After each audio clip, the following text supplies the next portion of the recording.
Hi hello ನಮಸ್ತೆ friends. ಬಹಳ ಅಚ್ಚರಿ ಅನ್ನೋ ಬೆಳವಣಿಗೆಯೊಂದು ರಾಷ್ಟ್ರ ರಾಜಕಾರಣದಲ್ಲಿ ನಡೆದಿದೆ.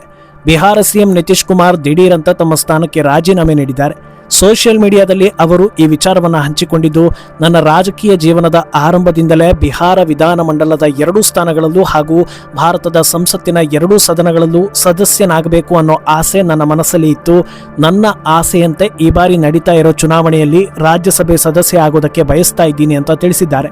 75 ವರ್ಷದ ಹಿರಿಯ ನಾಯಕ ನಿತೀಶ್ ಕುಮಾರ್ ಕಳೆದ ವರ್ಷ ಡಿಸೆಂಬರ್ನಲ್ಲಿ ದಾಖಲೆಯ 10ನೇ ಬಾರಿ ಬಿಹಾರ ಮುಖ್ಯಮಂತ್ರಿಯಾಗಿ ಪ್ರಮಾಣ ವಚನವನ್ನು ಸ್ವೀಕಾರ ಮಾಡಿದರು.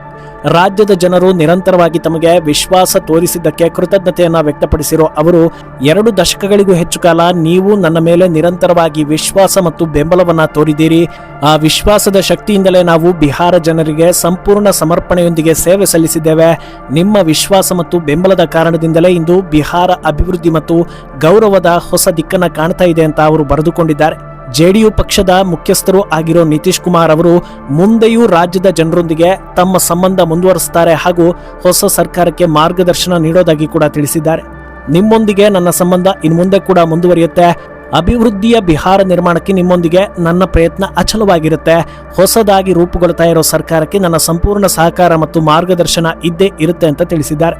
ಇನ್ನು ಇದರ ಬೆನ್ನಲ್ಲೇ ಮುಂದಿನ ಸಿಎಂ ಯಾರಾಗ್ತಾರೆ ಅನ್ನೋ ಚರ್ಚೆ ಕೂಡ ಶುರುವಾಗಿದೆ. ಸದ್ಯ 2-3 ರೀತಿಯ ವಿಚಾರಗಳು ಹರಿದಾಡ್ತಾ ಇದೆ. ಈ ಪ್ರಕಾರ ಮುಂದಿನ ಸಿಎಂ ಅಭ್ಯರ್ಥಿ ಬಿಜೆಪಿ ಕ್ಯಾಂಡಿಡೇಟ್ ಆಗಿರ್ತಾರೆ. ಅರ್ಥಾತ್ ಸಿಎಂ ಸ್ಥಾನವನ್ನ ಬಿಜೆಪಿ ಟೇಕ್ ಓವರ್ ಮಾಡೋದು ಆಲ್ಮೋಸ್ಟ್ ಕನ್ಫರ್ಮ್ ಆಗಿದೆ.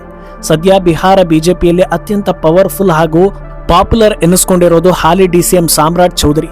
ಅವರನ್ನ ಸಿಎಂ ಮಾಡೋ ಸಾಧ್ಯತೆ ಇದೆ ಅನ್ನೋದು ಒಂದು ಲೆಕ್ಕ. ಹಾಗೆ ವಿಜಯ್ ಸಿನ್ಹಾ ಅವರ ಹೆಸರು ಕೂಡ ಓಡಾಡ್ತಾ ಇದೆ.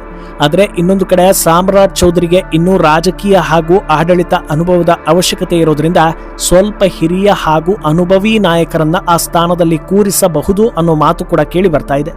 ಕೇಂದ್ರದಲ್ಲಿ ಪ್ರಭಾವಿ ಸಚಿವರನ್ನ ರಾಜ್ಯಕ್ಕೆ ಕರೆತಂದು ಸಿಎಂ ಪಟ್ಟ ಕೊಡ್ತಾರಾ ಅನ್ನೋ ವಿಚಾರ ಕೂಡ ಮುನ್ನೆಲೆಗೆ ಬರ್ತಾ ಇದೆ.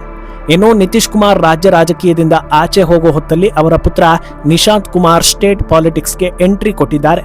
ಕೆಲವೇ ದಿನಗಳ ಹಿಂದೆ ನಿತೀಶ್ ಕುಮಾರ್ ಪುತ್ರ ರಾಜಕೀಯಕ್ಕೆ ಬರೋ ಬಗ್ಗೆ ಸುದ್ದಿ ಆಗ್ತಾ ಇತ್ತು. ಹಾಗೆ ಈಗ ಅವರು ಪಕ್ಷಕ್ಕೆ ಆಲ್ರೆಡಿ ಸೇರ್ಪಡೆ ಆಗ್ತಾ ಇದ್ದ ಹಾಗೆ ಪಕ್ಷದ ನಾಯಕರು ಅವರನ್ನ ದೊಡ್ಡ ಮಟ್ಟದಲ್ಲಿ ಸ್ವಾಗತ ಮಾಡಿದ್ದಾರೆ.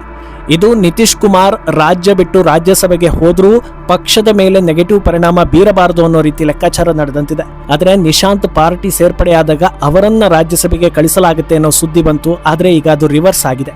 ನಿಶಾಂತ್ ವೃತ್ತಿಯಲ್ಲಿ ಇಂಜಿನಿಯರ್ ಆಗಿದ್ದು ಅವರ ಆಗಮನ ನಿತೀಶ್ ಕುಮಾರನ್ನ ಸರಿಯಾದ ರೀತಿಯಲ್ಲಿ ರೀಪ್ಲೇಸ್ ಮಾಡಿದಂತೆ ಆಗುತ್ತೆ. ನಿತೀಶ್ ಕುಮಾರ್ ಸರಳತೆ ಹಾಗೂ ಚಾಣಾಕ್ಷತೆ ಇವರಲ್ಲೂ ಕೂಡ ಇದೆ ಅಂತ ಜೆಡಿಯು ನಾಯಕರು ಹೇಳಿದ್ದಾರೆ. ಬಲ್ಲ ಮಾಹಿತಿಗಳ ಪ್ರಕಾರ ನಿಶಾಂತ್ರನ್ನ ಡಿಸಿಎಂ ಮಾಡೋ ಸಾಧ್ಯತೆ ಇದೆ. ಇಷ್ಟಾದ್ರೂ ಕೂಡ ಜೆಡಿಯು ಕಾರ್ಯಕರ್ತರಲ್ಲಿ ನಿತೀಶ್ ಕುಮಾರ್ ನಿರ್ಗಮನದ ಬೇಸರ ಮರುಗಟ್ಟಿದೆ. ಅವರು ರಾಜ್ಯಸಭೆಗೆ ನಾಮಿನೇಷನ್ ಸಲ್ಲಿಸೋದಕ್ಕೆ ರೆಡಿ ಆಗ್ತಾ ಇದ್ರೆ ಪಾಟ್ನಾದಲ್ಲಿ ನಿತೀಶ್ ಕುಮಾರ್ ನಿವಾಸದ ಎದುರು ಕಾರ್ಯಕರ್ತರು ಪ್ರತಿಭಟನೆಯನ್ನ ನಡೆಸಿದ್ದಾರೆ. ಯಾವುದೇ ಕಾರಣಕ್ಕೂ ಸ್ಟೇಟ್ ಪಾಲಿಟಿಕ್ಸ್ ಬಿಟ್ಟು ಹೋಗಬೇಡಿ ಅನ್ನೋ ಒತ್ತಾಯ ಮಾಡಿದ್ದಾರೆ. ಆದರೆ ಇದು ದಿಢೀರ್ ನಿರ್ಧಾರ ಅಲ್ಲ. ಬಹಳ ಹಿಂದೆಯೇ ಈ ಬಗ್ಗೆ ಜೆಡಿಯು ಹಾಗೂ ಬಿಜೆಪಿ ಪ್ರಮುಖ ನಾಯಕರು ಸಭೆ ನಡೆಸಿ ಒಂದು ಒಪ್ಪಂದಕ್ಕೆ ಬಂದಿದ್ರು ಅನ್ನೋ ಸುದ್ದಿ ಬರ್ತಾ ಇದೆ. ಅದರಿಂದ ನಿತೀಶ್ ಕುಮಾರ್ ತಮ್ಮ ನಿರ್ಧಾರಕ್ಕೆ ಬದ್ಧ ಅಂತ ಅನ್ನಿಸ್ಕೊಳ್ತಾ ಇದೆ. ಕಳೆದ ವರ್ಷ ನಡೆದ ಎಲೆಕ್ಷನ್ನಲ್ಲಿ ಎನ್ಡಿಎ ಮಿತ್ರಕೂಟ ಬರೋಬ್ಬರಿ 202 ಸೀಟ್ಗಳನ್ನು ಗಳಿಸಿ ಇತಿಹಾಸವನ್ನೇ ಸೃಷ್ಟಿಸಿತ್ತು. ಮೊದಲ ಬಾರಿಗೆ ಬಿಜೆಪಿ ಬೃಹತ್ ಗಳಿಕೆ ಕಂಡು ಟಾಪರ್ ಆಗಿತ್ತು. ಈಗ ಮೊದಲ ಬಾರಿಗೆ ಬಿಹಾರದಲ್ಲಿ ಬಿಜೆಪಿ ಮುಖ್ಯಮಂತ್ರಿ ಅಧಿಕಾರವನ್ನು ವಹಿಸಿಕೊಳ್ತಾ ಇರೋದು ಆಲ್ಮೋಸ್ಟ್ ಕನ್ಫರ್ಮ್ ಆಗಿದೆ. ಈ ಸ್ಟೋರಿ ಬಗ್ಗೆ ನಿಮ್ಮ ಅನಿಸಿಕೆಯನ್ನು ಕಮೆಂಟ್ ಮಾಡಿ.